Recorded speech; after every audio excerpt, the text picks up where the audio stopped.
Во југоисточниот дел на Скопската котлина, од десната страна на Вардар, на 35 км од Скопје, со атар од околу 6 квадратни километри, со околу 300 хектари обработливо земјиште, со околу 700 жители, селото Станица Зелениково е едно од поголемите населени места во општина Зелениково.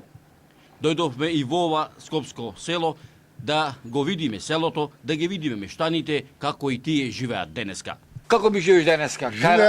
Живеам многу добро. Направив 40 години стаж, јас сум сега пензионер.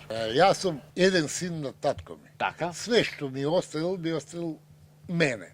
Еден хектар има земја обработлива. Имам 2 кози. Така? 2 кози си ги чувам. Ги чувам. Не ги чувам ја. Комшија имам еден многу близо тука. Комшијата не ги чувам. Па имав 3-4 пари. 2, 3, 4. И толку ги издржав. Кога влегов во пензија, после ги направив 30. Колку јарина очекуваш да имаш ова година?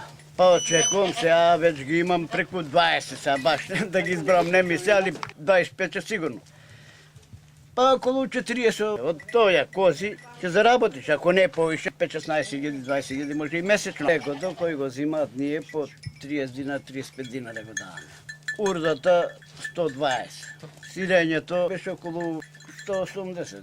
Жива мера одеше вака, 150. Како овој се станува со храна? Се снабдувам.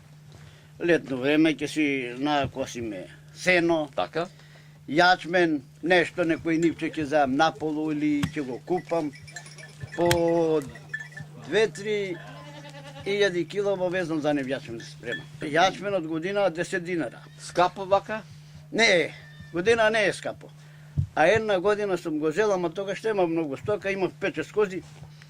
27 динара сум го купил и тоа све ѓубре.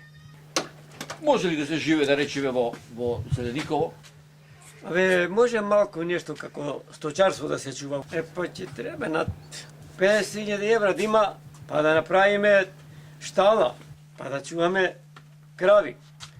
Или пак земјоделија не може да работиш, треба за земјоделијата трактор, треба едно друго, ама не можеш да опстанеш. Јас да ти кажам, ја го поздравувам и тој газар што е на таа телевизија, Ало Вера, што возможил ваква телевизија да дојде кај бедните, кај сиромасите, Кај обичните селани. кај обичните селани. Тоа го ценам.